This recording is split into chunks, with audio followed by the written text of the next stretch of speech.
بسم الله الرحمن الرحيم. عن ابن عباس رضي الله تعالى عنه قال قال رسول الله صلى الله عليه وسلم من رأى من أميره شيئا يكرهه فليصبر فإنه ليس أحد يفارق الجماعة شبرا فيموت إلا مات ميتة جاهلية. حضرت ابن عباس رضی اللہ تعالیٰ عنہ راوی ہے کہ رسول اکرم صلی اللہ تعالیٰ علیہ وسلم نے فرمایا، اگر کوئی شخص من رأى من امیرہ شیئا یکرہہ، کوئی شخص اپنے امیر میں ایسی بات دیکھے جس کو شرعاً یا طبعاً پسند نہیں ہے، یکرہہ اس کو پسند نہیں ہے، فلیصبر تو اس کو چاہیے کہ اس پر صبر کرے، فإنه ليس أحد يفارق الجماعة شبرا، اس کی وجہ یہ ہے کہ امام کے خلاف بغاوت کا جھنڈا بلند نہیں کرنا چاہیے۔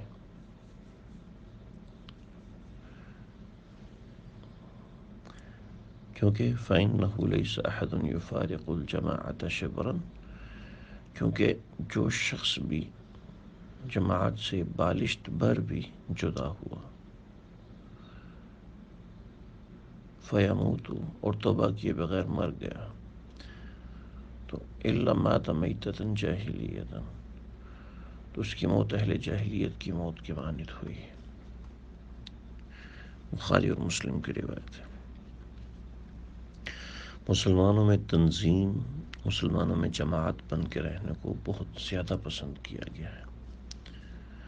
جماعت بن کے جو شخص رہتا ہے اسی کو پسند کیا گیا ہے۔ کسی شخص کو اکیلا رہنا یہ پسند، من شذ شذ فی النار، جو علیحدہ ہو گیا اللہ رب العزت اس کو آگ میں جھونک دیتے ہیں۔ تو جماعت میں رہنا اور جماعت کے ساتھ رہنا، اس چیز کو بہت شدت سے اہتمام کیا گیا ہے، بہت شدت سے سمجھایا گیا ہے۔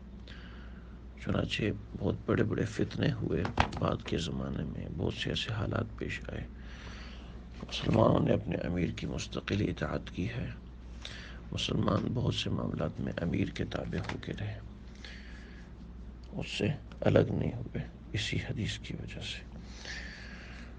اور اس میں بہت سی چیزوں کا جواب بھی مل جاتا ہے بعد میں، جو اختلاف حرہ کا واقعہ ہوا اور اس طرح کی بہت سی چیزیں آئیں کہ صحابہ کرام بہت سے مقامات پر امیر کی اطاعت کی وجہ سے خاموش رہے، حالانکہ شرعی طور پر ان کے نزدیک درست نہیں تھا۔ تو مسلمانوں میں اجتماعیت کو اللہ رب العزت نے بہت زیادہ اہمیت دی ہے۔ فولی وجہک شطر المسجد الحرام، کعبۃ اللہ کی طرف رخ کرنا یہ اجتماعیت کی ایک نشانی ہے۔ آج ہماری جو شکستگی ہے، آج مسلمان جو دنیا کے اندر تباہ حال ہیں، وجہ اس کی یہی ہے کہ مسلمانوں میں اجتماعیت نہیں ہے۔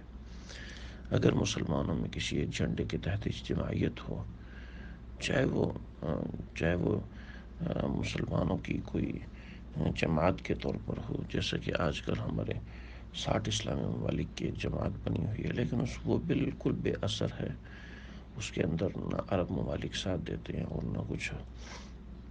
تو اسلامی سربراہی کانفرنس جو ہوتی ہے اس میں کچھ بھی نہیں ہے، صرف وقتی طور پر صرف نام کا ساتھ ہے، اس کے علاوہ کچھ بھی اکٹھا مسلمانوں کا نہیں ہے۔ چنانچہ ملت کی اجتماعیت کو اللہ رب العزت نے بہت زیادہ اہمیت دی ہے۔ کہ البتہ یہ بھی ہے کہ کتاب البغات بھی اپنی جگہ پر ایک الگ معنی رکھتا ہے کہ کس صورت میں امیر کی اطاعت سے آپ ہٹ سکتے ہیں، وہ کون سی چیزیں ہیں۔ چنانچہ حضرت معاویہ رضی اللہ عنہ امیر کی اطاعت سے ہٹے، اس میں بہت سے مسائل ہیں اور بہت سی چیزیں ہیں، تو بات اتنی سی نہیں ہے جتنی یہاں پر روایت میں نقل کی جا رہی ہے۔ البتہ اس روایت میں اجتماعیت کے حوالے سے بات کی گئی ہے۔ البتہ پہلے جس سے روایت گزری، لا طاعۃ لمخلوق فی معصیۃ الخالق، کہ معصیت کے اندر اطاعت نہیں ہوتی۔ اب حکمران اگر کسی معصیت کے اوپر لگا ہوا ہے تو اس کی اطاعت اس معاملے میں نہیں ہوگی۔ البتہ اس حدیث میں یہ ہے کہ من رأى من امیرہ شیئا یکرہہ فلیصبر، تو اس کو چاہیے کہ وہ صبر کرے، یعنی اپنے آپ کو خاموش رکھے اور پیچھے رکھے. یہاں پر بغات کی اجازت یعنی بغاوت کی اجازت نہیں ہے. البتہ دیگر بہت سے معاملات کے اندر صحابہ کرام کا طرز ملتا ہے، تو وہاں پر جو گنجائش ہے اس کے حوالے سے پھر کسی موقع پہ بات ہوگی. اللہ سمجھنے کی توفیق عطا فرمائے.